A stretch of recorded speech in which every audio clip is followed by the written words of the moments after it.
Kejohanan Lumba Perahu Tradisional Kebangsaan yang ke-27 bersama dengan tetamu kita yang telah pun kita jemput ke studio, Awang Irwan Rino bin Nordin selaku Jawatan Kuasa Kejohanan Lumba Perahu Tradisional Kebangsaan kali ke-27. Assalamualaikum Tuan. Selamat datang ke Ramai Pagi. Waalaikumsalam warahmatullahi wabarakatuh. Alhamdulillah. Apa khabar Tuan? Alhamdulillah sihat walafiat. Syukur Alhamdulillah. Jadi kami Ramai Pagi mengucapkan terima kasih kepada Tuan kerana sudi memeriahkan lagi Ramai Pagi untuk hari ini. Dan kita ni akan bercerita ni Tuan mengenai dengan kejohanan Lumba Perahu Tradisional Kebangsaan ke-27. Jadi mungkin untuk mukadimahnya Tuan, kalau boleh diterangkan kepada penonton Ramai Pagi hari ini, bila sebenarnya dan di mana kejohanan tersebut akan diadakan. Silakan Tuan. Baiklah, terima kasih penonton dan juga penyampai Dini dan Hania. Bismillahirrahmanirrahim. Assalamualaikum warahmatullahi wabarakatuh. Alhamdulillah, selamat pagi dan selamat berhujung minggu. Seperti mana yang kita ni sedia maklum ya, pada bulan Oktober nanti Persatuan Lumba Perahu Kebangsaan Negara Brunei Darussalam ringkasnya Pakibar akan menganjurkan kejohanan Lumba Perahu Tradisional Kebangsaan kali ke-27 bagi tahun 2022. Dan acara ini akan mengambil bertempat di Kompleks Sukan Air Serasa pada hari Ahad 16 Oktober 2022 bermula jam 8 pagi. Jadi bukannya di sungai tapi di pantai Serasa. Menarik sekali. Dan apakah objektifnya acara ini diadakan? Baiklah. Ini adalah sebagai salah satu usaha Persatuan Lumba Perahu Kebangsaan Negara Brunei Darussalam meringkasnya Pakibar sebagai salah satu projek tahunan untuk mengekalkan sukan tradisi lumba perahu kepada semua peringkat. Artinya di golongan peringkat belia, ketani ketengahkan generasi belia, generasi muda untuknya ketani mengikuti sukan tahan lasak tradisi ini ya.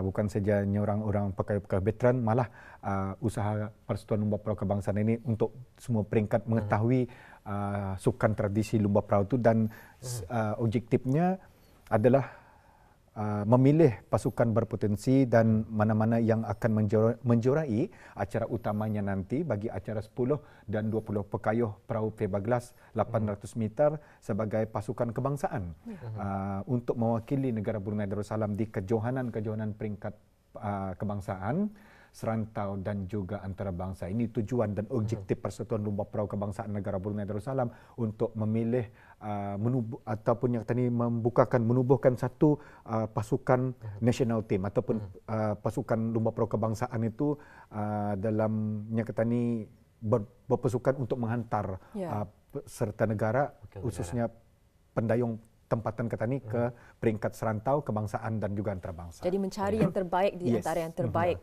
Betul.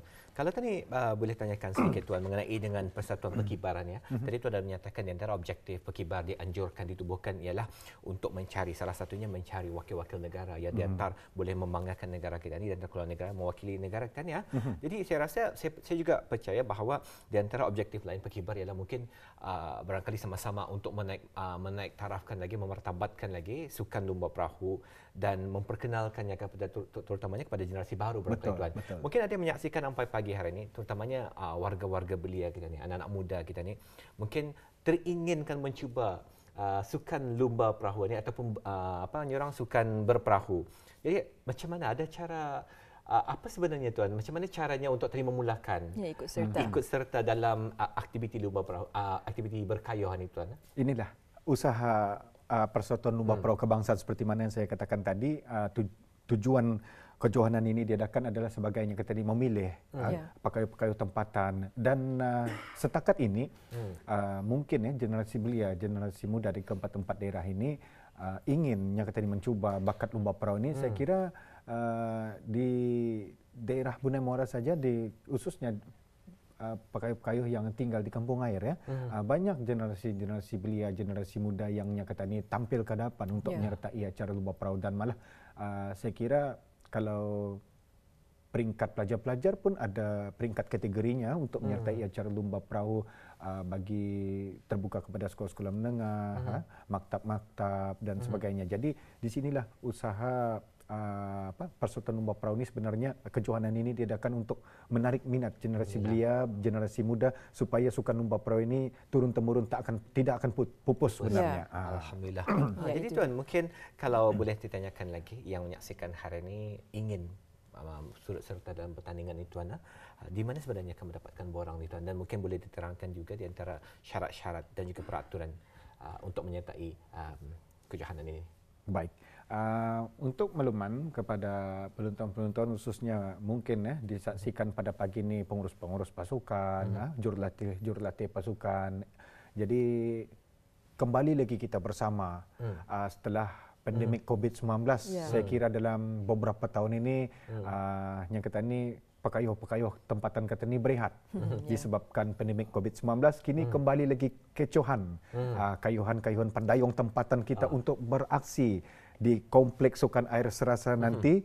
Dan untuk makluman kepada pengurus-pengurus dan jurulatih-jurulatih di mana borang penyertaan telah pun mula kita edarkan pada minggu lepas. Dan inilah di mana ataupun yang kata ini macam mana untuk mendapatkan borang penyertaan dan apa cerita syarat-syarat dan peraturan, maka bis kita bolehlah mendapatkan borang penyertaan dan juga syarat-syarat ini bolehlah menghubungi kepada Setiausaha Agong Persatuan Lumba Perahu Kebangsaan, ringkasnya Pakibar, iaitu melalui Yang Mulia Awang Rosidi bin Abdul Latif di talian 8846-755. Saya ulangi, melalui Awang Rosidi bin Abdul Latif di talian 8846-755, ataupun Yang Mulia Dayang Nur Azian binti Haji Abu Bakar di talian 81111438, atau Yang Mulia Awang Haji Lakim bin Haji Tinggal di talian 883-4311, dan Yang Mulia Awang Haji Osman bin Haji Aliasan di talian 88223888. Jadi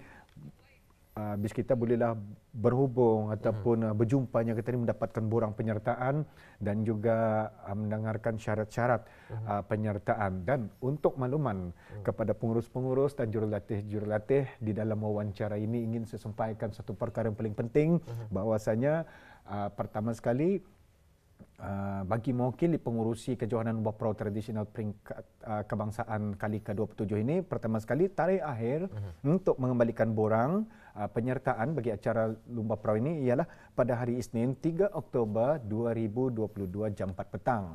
Dan perkara kedua ingin disampaikan di dalam wawancara kita pada pagi ini ialah mesyuarat, taklimat dan cabutan lorong bagi pasukan-pasukan yang menyertai setelah ianya didaftarkan. Maka Persatuan Lumba Perahu Kebangsaan akan menjemput pengurus-pengurus dan jurulatih-jurulatih pasukan untuk hadir pada hari Sabtu jam 2 petang bertempat di Bilik Hijau nombor 4 Stadium Tertutup Brankas untuk taklimat bersama dengan pengurusi dan juga pihak penganjur. Di sanatah nanti bis kita dapat mendengarkan syarat, peraturan, perlumbaan dan sebagainya. Jadi lakas-lakas tah mendaftar bagi yang ingin ikut serta perlumbaan lumba perahu ini. Jadi tadi memandangkan Pakibar ini ingin menarik minat pelbagai lapisan generasi. Mungkin boleh diketahui apakah kategori dan apa acara perlumbaan yang diadakan dan kepada siapa ianya dibukakan dan berapa jarak perlumbaan tersebut. Baik, antara acara-acara yang akan mengambil tempat pada 16 Oktober 2022 dalam kejohanan lumba perahu tradisional kebangsaan kali ke-27 tahun 2022 ini, kategori-kategorinya adalah seperti berikut. 10 pekayuh dan 20 pekayuh, jaraknya 800 meter, perahu P-baglas bagi kategori kementerian-kementerian. 10 pekayuh, 20 pekayuh, 10 pekayuh dan 20 pekayuh 800 meter, perahu P-baglas acara utama. Di sinilah mana-mana yang johan yang kata ini diambil menjadi dibentuk jadi pasukan kebangsaan. Jadi ini adalah acara terbuka. Sekali lagi saya maklumkan, acara 10 dan 20 pekayuh jarak 800 meter, perahu P-baglas acara terbuka tempatan. Artinya dibukakan kepada penyertaan pekayuh-pekayuh ataupun pendayung-pendayung di negara Ketani Brunei Darussalam. Kemudian 10 pekayuh, 20 pekayuh antara kementerian-kementerian jarak 800 meter, perahu P-baglas. Artinya 2 acara kementerian-kementerian, 15 pekayuh khas bagi acara 45 tahun ke atas. Ini kategori veteran. 800 meter, perahu P-Baglas, saya ulangi, 15 pekayuh 45 tahun ke atas acara veteran perahu P-Baglas 800 meter. Sementara 4 acara perahu tradisi, iaitu 10 pekayuh perahu tradisi terbuka, 20 pekayuh perahu tradisi terbuka, 25 pekayuh perahu tradisi terbuka jaraknya 800 meter, dan untuk makluman Dini dan Hani, di mana acara kemuncak kejohanan lumba perahu tradisional kali ke-27 tahun 2022 ialah 30 pekayuh perahu tradisi terbuka maraton jarak jauhnya 2 km. Jadi ini satu cabaran. Cabaran jarak jauh. Kalau tadi ada jarak jauh 800 meter di dalam gelanggang perlumbaan, kini kemuncak acara kejohanan nanti pada 16 hari bulan Oktober ialah 30 pekayuh perahu tradisi terbuka maraton jaraknya 2 km. Kalau tadi Tani lihat naik bukit berapa jauhnya tu tadi. Ya. 2 ini 2 km ni kalau kurang-kurang latihan, tapi saya kira apa yang saya maklum ketika ini pendayung-pendayung kita ni, pekayuh-pekayuh kita ni demam lumba perahu kerana menantikan saatnya, kerana lama sudah menjalankan latihan. Kini tibalah apa yang saya katakan tadi, kecohan pekayuh-pekayuh tempatan ya untuk berlumba beraksi setelah COVID melanda kita ni, maka kembali lagi peminat-peminat lumba perahu di negara Brunei Darussalam. Jadi daftar, jangan dah daftar. Betul. So yang saya kongsikan, lama sudah berehat ni tuan. Betul. Sudah berehat masa pandemik COVID-19 dan sekarang dibukakan kembali, muncul kembali kejohanan lumba perahu. Betul. Rasanya ramai pasukan kita ni seperti yang tuan kongsikan juga, orang teruja menantikan kembalinya kejohanan, dan mungkin dapat tani akan tani saksikan juga betapa meriahnya acara itu nanti, dan juga mungkin kayuhannya lebih kuat daripada tuan. Lebih kuat daripada yang biasa pasal lama sudah praktis. Mungkin kalau kayuhan yang lebih kuat ni tuan, mungkin yang paling penting untuk tani ceritakan di sini ialah dari segi aspek keselamatan ni tuan. Aspek keselamatan yang perlu diambil kira oleh penganjur sepanjang perlumbaan ini diadakan. Silakan tuan. Baik, terima kasih. Jadi berkayuh jawatan ni berlumba-berlumba jawatan ni mencari kelajuan, kekuatan, tenaga dan sebagainya. Yang penting di sini bagi kami selaku penganjur lumba perahu nanti, kepada pekayuh-pekayuh yang pekayuh berdaftarnya katanya, yang berdaftar untuk menyertai acara-acara 10 pekayuh, 20 pekayuh, 25 pekayuh, 30 pekayuh. Yang penting pertama ialah kesihatan. Semasa perlumbaan, bukan lagi semasa perlumbaan, start harian inilah, jaga kesihatan. Yang kedua, pandai berenang 100 meter. Ini penting. Watir saja kata ni kalau belum batu terbalik tiap perahunya, karam tiap perlu dikira. Dan kalau sudah karamnya kata ni, yang ketiga, setiap peserta di dalam perahu tu sama ada acara 10 kah, 15, 20, 30, hendaklah menggunakan life jacket. Ini kuncinya 3. Sehat, pandai berenang, life jacket. Boleh ini keselamatan. InsyaAllah. Ini akan dipastikan juga oleh hakim-hakim yang bertugas nanti sebelum turun, akan dipastikan life jacket itu hendaklah sentiasa dipakai semasa perlumbaan. Kesihatan pun mesti dijaga, cukup makan, cukup rehat dan sebagainya lah. Kalau boleh saya bertanya tuan, apa yang paling penting untuk menjadi seorang pekayuh yang baik? Pertama, ini soalan cukup masa. Pertama, minatnya. Kedua, ia tahu akan jenis-jenis kayuh. Jenis kalau orang berlumba, bahambat lanjar, kayuh bonggai, power speed, sprint dan sebagainya. Kalau perawat tu berkulut. Teman penonton, orang yang lumba perahu, saya menggunakan bahasa lumba perahu. Kalau berkulut itu, pengemudi mesti main peranan penting dan pencarok. Berkulut ini artinya anda mau kalah, turun naik. Kadang-kadang hakim pun paning nih. Hakim yang paningnya hakim penamat. Hakim melepaskan sanang sudah ini. Nah, hakim yang dihujung penamat memastikan. Ia mesti awas. Jadi seorang pekayuh, seorang pencaruk dan seorang pengemudi kalau berjumpa berkulut-kulutan ini mesti pandai. Kemudi jangan mau kalah. Kalau dibukanya, dikancingnya, ini naik. Ini mau pakar nih. Jadi kalau berkulut cuma ini kadang-kadang bersambang. Bersambang itu pencaruk sama pencaruk menyambangi. Kalau kedua-duanya macamnya kata ni garam mati, kadang-kadang disambanginya sama-sama diikutnya kayuh tu. Tetapi kalau ada etiknya 20 kali, artinya kayuh yang paling kuat jaga. Perahunya laju, jadi yang kata ni mengumban, di etiknya 20 kali, ready jiknya, artinya makin naik, dah tiap. Itu kelebihannya. Kelebihan orang berkayuh. Artinya kedua-dua ni kayuhnya cukup latihan dan juga perahunya cukup jaga, cukup berusaha. Yang kata ni boleh dikatakan dalam istilah melumba perahu, berusaha, perahu tu berusaha berjagai apa.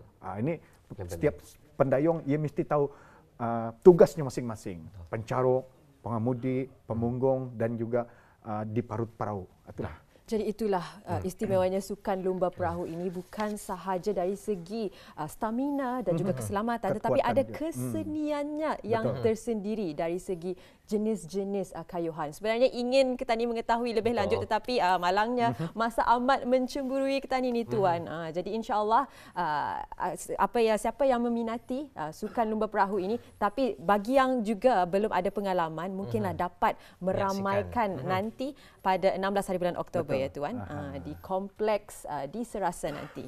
Dapat kita ikuti bersama ya. Alhamdulillah. Baiklah, itu saja rasanya dapat kami bawakan di sesi wawancara kita yang kedua hari ini. Jadi kami daripada Rampai Pagi mengucapkan ribuan terima kasih tuan kepada Yang Mulia Awang Irwan Rino bin Nordin, merupakan seorang selaku Jatuan Kuasa Kejohanan Lumba Perahu Tradisional Kebangsaan kali ke-27. Terima kasih tuan. Sama-sama. Assalamualaikum. Waalaikumsalam warahmatullahi wabarakatuh. InsyaAllah kita akan bersua lagi.